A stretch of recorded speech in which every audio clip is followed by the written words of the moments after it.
Okay, Lolo Eli, magandang hapon. Welcome sa iyong monthly summary. Anong date ngayon? June 19. At ang summary natin ay May. So medyo matagal na, no? Nakakatamad kasi yung electric fan.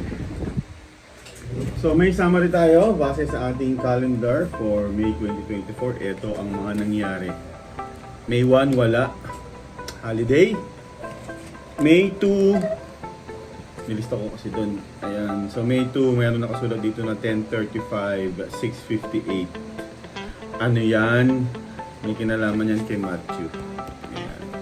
So every month i-monitor natin yan. And then May 3, may notes ako dito na hiragana. So nag-aaral tayo ng Japanese alphabet. Hiragana, katakana na tayo ngayon June. Basic words, hiragana, katakana, kanji ang nakakahilo. Pero step by step. So Sabado, May 4, nag-schedule tayo sa Skyline pero na-cancel. Check up. Pero ngayon June, nagpapa-check up na tayo sa Castillo kasi credited na yung ating Medicare din. So next month na natin yun, isa summary. May 5, Sunday, wala. May 6, end of goal. So tapos na yung goal. Sa Paymaya kasi pwede kang mag-set ng goal for 6 months habang nag-iipon ka. So natapos yun. Steve Banner, I don't know kung ano to. May 7, wala. Pharma. So, yun, May 9 ang highlight ngayong buwan. Bakit? Kasi nanalo tayo sa raffle, Lolo Eli. May 9, 2024. Ito ang napanalo na natin. Ayan. Baranju. Paul Reed. Ano yung sabihin ng PRS?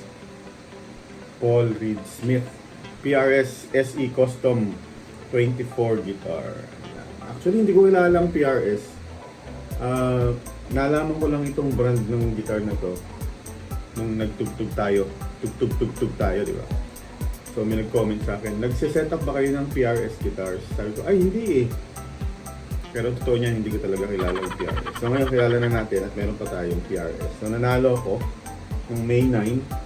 Ano to? Pag binili mo to sa tindahan, sa mga music shop, nasa 50, 55, 50,000.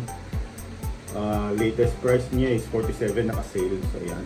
47,000 peso guitar, nanalo tayo. Kulay pink lang, pero pwede na.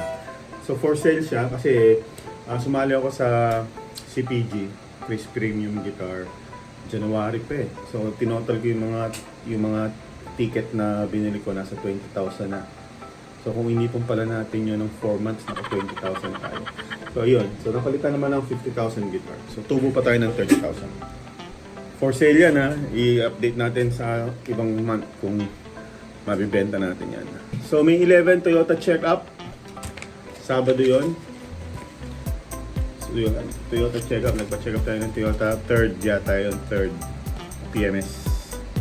And then, 12, Angel's Pizza. Ayan, Sunday yan, Mother's Day pala yan. So bumili tayo ng Angel's Pizza nung May 11. Sabado, kinain natin nung May 13. May 12. Ayan, kasi Mother's Day. Tapos, May 13 sa work, medical leave si CD. Kasi dalawa lang kami doon sa team ng Cloud. Ayan, ano kaya trabaho mo pag lolo ka na? Ayan, so Cloud nag-leave siya. So for the next month, ngayon June 19, di ba? So papasok na siya uli ngayon. Isang buwan siya nagbakasyon kasi buntis. Ayan. Okay. Tapos May 15, walang nangyari. May 18, nakuha namin. May 18 pala ito. Check up. Nagpa-check up si Lois sa Skyline kasi nagre-reklamo siya sa kanyang tagiliran, sa likod. Nagpa-ultrasound, ihi. Ganun naman ultrasound, di ba? Ayan. So, wala namang nakita. And then May 19, in-announce ko doon sa dalawang teller na magpapalit kami ng schedule. So, instead na 7 to 5, gagawin namin 10 to 8 kasi nga mahina na yung loto dahil sa e-loto. So na-cancel naman siya hanggang June, okay pa rin. Natitiis ko pa. So baka sa July na ako magpalit ng schedule.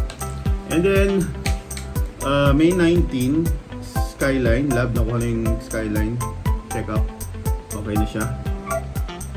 Walang nakita base dun sa mga nakasulat dun sa lab result. Pero hindi pa nakakabasa dun sa doktor. Ngayon, June, hindi pa rin. Monday ito, di ba? Final buhos ng kalsada. dahil ginagawa yung ating Villarama Street, no, sa Garay, Bulacan. Final buhos. So gawa na siya. As of ngayon June, okay na siya, nagagamit na yung kalsada. And then May 22, Yamaha. Pinuso natin yung Yamaha YTX 125 natin. For sale na siya. 2 months na lang, bayad na yun. So July, August. 3 months pa pala. So bago sana mapatapos yung 12,000 pa to. Maibenta na yan. Tapos May 23, birthday ni Zayna, 7th birthday. Pero ang celebration talaga niya is nung May 26, Sunday. Ayan, makabasa mo dito, Japan visa for application. Nag-submit kami ng hindi ko alam kung nag-submit o na-approvean. Nag-submit pa lang yata. Kasi June na-approvean na tayo. Next month sama na yun. And then, habol natin ngayon, birthday ni Zayna. And then, May 28, snare drum na sira ng bandang Sigma. Taga-Garay lang din yun. Mahuhusay sila. Tapos yung drummer, nakalimutan ko yung pangalan, may recording studio siya sa Garay. Yun yung gusto ko sana. Bukod sa rehearsal studio, recording studio. Pero meron na yung drummer ng Sigma. Dito lang, sa may NA. Okay, and then 50,000 may nanalo sa Lotto. 17K kinuha sa UDB, 20K kinuha sa BPI. And then tumawag yung Attic Tours May 29, pwede na daw pick upin yung passport.